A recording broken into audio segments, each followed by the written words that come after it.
ফেরাউন হামানকে বলল, আমার ছেলেকে বাঁচানোর ব্যবস্থা শুরু করে দাও। যেই দাইমা আসবে, আমার ছেলে মশাকে যে মানুষ করবে তাকে মোটা টাকা দেওয়া হবে।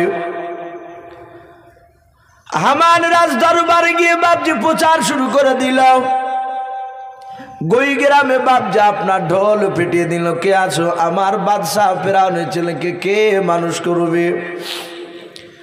যার দুধে মুখ লাগে দুধ পান করবে তাকে মোটা অঙ্কের টাকা দেওয়া হবে।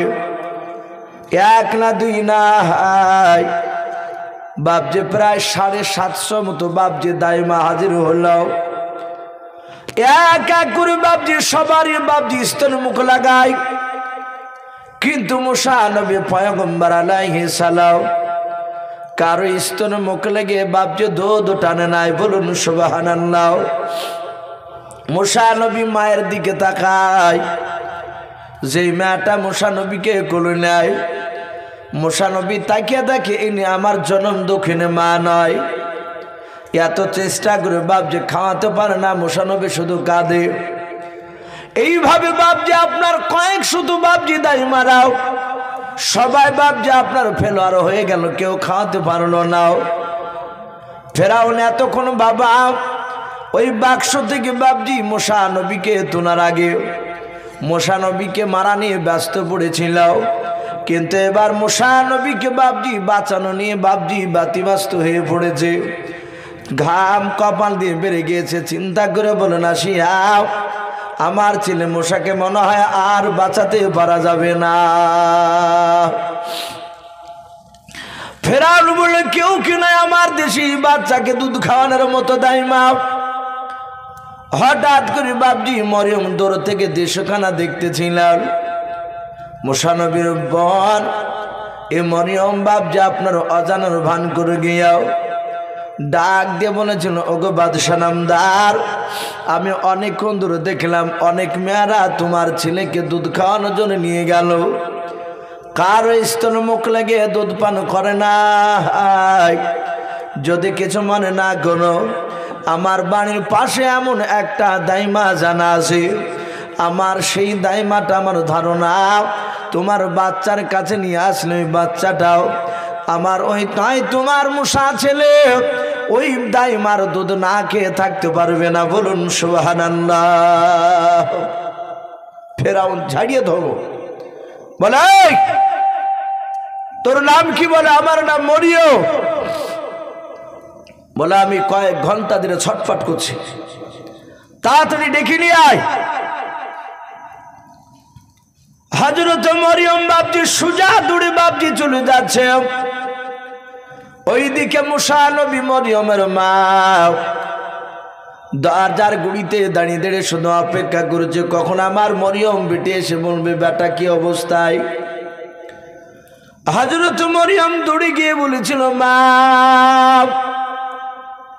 ওইদিকে মুসা নবীর মা চিৎকার করে বলেছিল বেটি মরিয়ম। বলে আমার মুসা বেটা কি হয়েছে, পানিতে নাকি ডুবে গেল। বলে মা আমার ভাই মুসা পানিতে ডুবে নাই। বলে কি হয়েছে? বলে মা গো আমার ভাই মুসা ফেরাউনের কোলে বসে আছে। বলুন আলহামদুলিল্লাহ। হযরত মুসা নবীর মা ভয় বাপ যে আপনার হতভম্ব হয়ে চিৎকার করে বলেছিল ওগো আমার বেটে, বলো যার ভয়ে নীল দরিয়াতে ছেড়ে দিলাও তার কোলে কেন বসে আছে? মুসাকে কি মেরে ফেললো নাকি? বলে মা আমি ঘন্টা চারেক থেকে আমি দাঁড়িয়ে দাঁড়িয়ে দেশখানা দেখছিলাম, ফেরাউন আমার ভাই মুসাকে বেটা বলে মেনে নিয়েছে। একটা লোকও বলে নাই যে এটা মুসা নবী ফেরাউনের বেটা নাই। ও মা কয়েক শুধু আপনার দাইমা এসেছিল, আমার ভাইকে দেখলাম সবারই মুখের দিকে তাকার ট্যা ট্যা করে কান্না আরো বেশি করে, কারো স্তনে মুখ লেগে দুধ পান করে নাই। ওগো মা আমি তোমার কথা বলেছি শুনে নাও, যেন জানতে যেন না পারে যে তুমি তার মা, এমন ভাবে তুমি অভিনয় করবা গো মা যেন জানতে যেন না পারে যে আমার মুসা ভাই তোমার কলিজার টুকরা ছিলে। হযরত মুসা নবীর মা ডাক দিয়ে বলেছিল, ওরে আমার বিটি, আমি মায়ের জন্য অনেক কিছু করতে আমি রাজি আছি। দেখবেন বাস্তবে বাবা আমাদের অনেক সন্তানের বাপ মারাও অনেক ছোট কাজ বাপজি পর্যন্ত করে ফেলে ছেলের জন্য, ছেলেকে বাপজি শুধু বাঁচানোর জন্য। হযরত বাপজি মুসা নবীর মা আপনার অজানার ভান করে চলতে শুরু করলেন। মরিয়ম ডাক দিয়ে বলেছিল, বাদশাহ এই দেখেন আমার সেই দাইমাও, আমার মনে হয় আপনার ছেলে মুসাকে যদি একটিবার যদি দেন এই দাইমার দুধ না খেয়ে থাকতে পারবে না।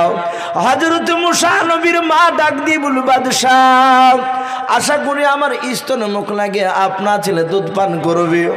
যাতে বাপজি মুসা নবীর মার গলার আওয়াজ ফেরাউনের রাজ দরবারে বাপজি মুসা নবীর কানে পৌঁছে গিয়েছে। তার আগে মুসা নবী 1 সেকেন্ডের জন্য বাপজি নদী থেকে নিয়ে আসার পর কান্না বন্ধ করে নাই, কিন্তু যাহাতে মুসা নবীর মার গলার আওয়াজটা পেলেন আর সাথে আসিয়ার কোলে সেই সময় ছিল বাবা, মুসা নবী কান্না বন্ধ করে নিয়েছেন। বলুন আলহামদুলিল্লাহ। আসিয়া চিন্তা করলেন, এতক্ষণ ধরে কান্না বন্ধ করলো না, আর মেয়েটা আসার সাথে হাতে কান্না বন্ধ করে দিল। আসিয়াকে ডাক দিয়ে বলল, হে রানীমা আপনার সন্তান নিয়ে আসো। মুসা নবীর ভাই তাফসীরে আছে হযরত মুসা নবীর মা যাহাতে বাপজি ভাবে হাত বানিয়েছেন, মুসা নবীকে বাপজি কোলে নেওয়ার পর আপনি মুসা নবী তার মার স্তন দেখে মুখ নিয়ে গিয়াও স্তনে মুখ লাগিয়ে দিলেন আর দুধ টানতে লাগলো। বলুন আলহামদুলিল্লাহ। মুসা নবীর মা ডাক দিয়ে বলল, বাদশাহ আমি আপনার বাড়িতে দিনে 2-3 বার এসে দুধ পান করে দিয়ে যাব, আমাকে বাড়ি যেতে হবে। ডাক দিয়ে বলল, ওগো ও মুসা নবীর দাইমাও, এই দুধমা শুনে নাও, আমার দরবার থেকে তুমি বাড়ি যাবা, তোমার বাড়ি থেকে দুধ খাওয়াতে আসবা। আমার ছেলে যদি ক্ষুধা লাগে কান্না করবে, আমি সহ্য করতে পারবো না। ওরে মুসা নবীর দুধমা, আমার বাড়ি থেকে আমার সন্তান যতদিন তোমার স্তনে মুখ লাগিয়ে দুধ পান করবে অতদিন তোমাকে 1 সেকেন্ডের জন্য তোমার বাড়িতে যেতে দেব না। বলুন আলহামদুলিল্লাহ। মুসা নবীর মা বললেন, এভাবে আমাকে রাখলে অন্যায় হবে আপনাদের, কারণ আমার বাড়িতে তো লোক আছে। বলো সে লোকও নিয়ে আসো। আর এই মেয়েটা যে খোঁজ দিয়েছে তোমার, এই কারণে মেয়েটা আমার বাড়িতে খাবে দাবে থাকবে। বলুন আলহামদুলিল্লাহ। মুসা নবীর মা বললেন, আলহামদুলিল্লাহ, আমার যে বিটি এটা জানতে পারলো না, যদি ওকে বাদ দিত তাহলে আরো কষ্ট হতো। থাকতে লাগলে যতদিন দুধ পান করবে ততদিনই থাকবে। আল্লাহ বলছেন, ওর ফেরাউন আমি এমনই আল্লাহ, দেখ আমার নবীকে তোর দুশমনকে তোর বাড়িতে শুধু নবীকে নয় তার 14 গোষ্ঠী পর্যন্ত খাবার খাওয়াছে। বলুন আলহামদুলিল্লাহ। তোর বাড়িতেই রয়েছে। মুসা নবী পয়গম্বর আলাইহিস সালাম থাকে 3 দিন হয়েছে বাপজি দুধ পান করানো তার মা। ফেরাউন রাজ দরবারে গিয়েছে, আসিয়া মুসা নবীর মা মুসা নবীকে কোলে করে নিয়েছিলে। আসিয়া ঘরের আড়ালে দিকেই বলছেন, বোন একটা কথা বলবো। বলো বলো। বলে সত্যি করে বলো, এই বাচ্চা কি তোমার? মুসা নবীর মা থরথর করে কাঁপছেন। উনি চিন্তা করছেন, যদি বলে আমার তাহলে তো বাচ্চাকে মেরে দিবে। ও তো জানে না যে আসিয়া এ আলাদা, আমি এটা জানে না। ডাক দিয়ে বলল, না বোন, এই বাচ্চা আমার নয়। হযরতে আসিয়া মুসা নবীর মার হাত দুখানা ধরে বলেছিল, রে বল,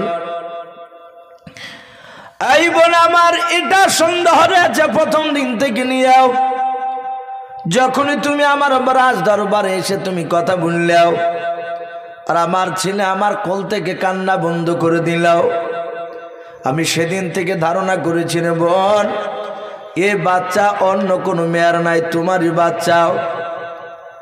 হযরতে আসিয়া বলেছিল, বোন চিন্তা করো না, আমার স্বামী হচ্ছে বেঈমান, আমার কথা মানে নাই।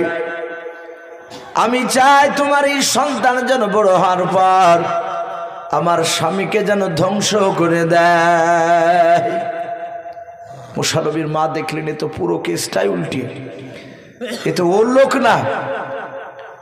বলে বোন কাউকে বলে নাই, বাচ্চা আবার আমি তোমার স্বামীর ভয়ে নীল দরিয়াতে ছেড়ে দিয়েছি। বলে চিন্তা করো না, আমি কাউকে বলবো না। মুসা নবী আস্তে আস্তে বাপজি দুধ পান করা ছেড়ে দিলেন, বড় হলো। মুসা নবীর মারা সব আপন আপন বাড়ি চলে গেলে। মুসা আলাইহিস সালাম তাফসীরে লিখেছে হামাগুড়ি দেওয়া বাচ্চা। ওই সময় বেঈমান ফেরাউন হঠাৎ করে সকালবেলায় হামানকে পার্সোনাল ডেকে বলছেন, রে হামান, গোটা মিশর আমার ক্যাপচার হয়ে গেছে, প্রতিটা মিশরের লোকেরা আমাকে দেখে ভয়ে থরথর করে কাঁপে। আমি তো বাদশাহ, আমি প্রধানমন্ত্রী, আর তুমি হচ্ছে মুখ্যমন্ত্রী।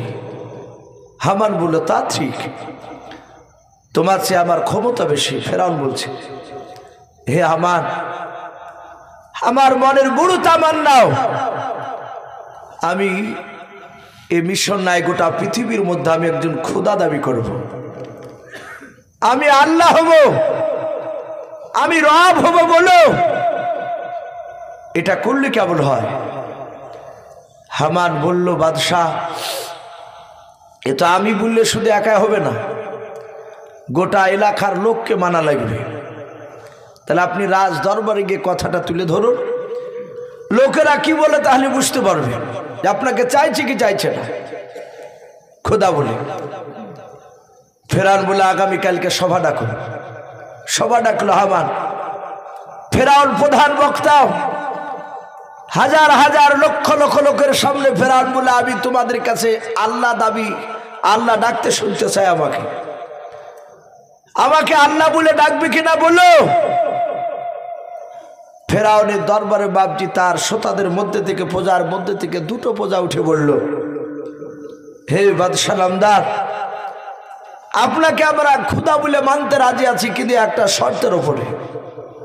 বলে শর্তটা কি? বলে ওই দেখেন একটা নদী দেখতে পাওয়া যাচ্ছে। বলে হ্যাঁ, ওই নদীতে পানি রয়েছে, নীল দরিয়া না, আর একটা নদী। ওই নদীর পানি আমি আপনাদের সামনে নয়, আপনাকে নিয়ে যাব সেখানে, হাজার হাজার লোকের সামনে আপনাকে বলবো এই নদীর পানিটা শুকিয়ে দাও। আপনি যদি হুকুম দিয়ে পানিটা শুকিয়ে দিতে পারে, আবার বলবো, এই বাদশাহ ফেরাউন সাহেব, আপনি আবার নদীতে পানি নিয়ে এসে দেন। আপনি আবার হুকুম করবেন পানি হয়ে যাও, কি পানি চলে আয়। যদি আবার নদী যদি ভরপুর হয়ে যায়, তাহলে জানবো আপনি আমাদের খোদা, আপনি আমাদের রব, আপনাকে আল্লাহ বলে মানব। ফেরাউন দেখলে তো ভারী বিপদে পড়ে গেলে, এ তো সম্ভব নয়। ফেরাউন বলল, বন্ধুরা আমাকে আগামীকাল সময় দাও, আমাকে একটা দিন সময় দাও, আগামীকাল এসে তোমাদের কাছে কথাটা বলবো যে আমি পারবো কি পারবো না। সবাই চলে গেল। কিন্তু হামানকে ফেরাউন বলেছিল, হে হামান, এই লোক যাওয়ার আগে তুমি প্রচার করে দাও, আজকে সূর্য ডোবার পর থেকে নিয়ে রাত্রিবেলায় একটা মিশরের লোক, কোন প্রজা যেন তারা ঘর থেকে যেন বাহিরে না বেরোয়। রাস্তায় বলো, বাড়ির আঙিনাতে বলো, যারাই বেরোবে তাদেরকে জবাই করে দেওয়া হবে, প্রচার করে দাও। জমায়েত লোকের সামনে বাপজি প্রচার করে দিল, একটা লোক যেন না যায়। এমনকি ফেরাউন হামানকে বলে, হামান তুমিও বাড়াইতে পাবা না, তুমিও বাড়ির ভিতরে থাকবে। হামান চিন্তা করলো, এই কথা কেন বলছে। বলে ঠিক আছে, তাই করলে মেনে নিলাম আপনার কথা।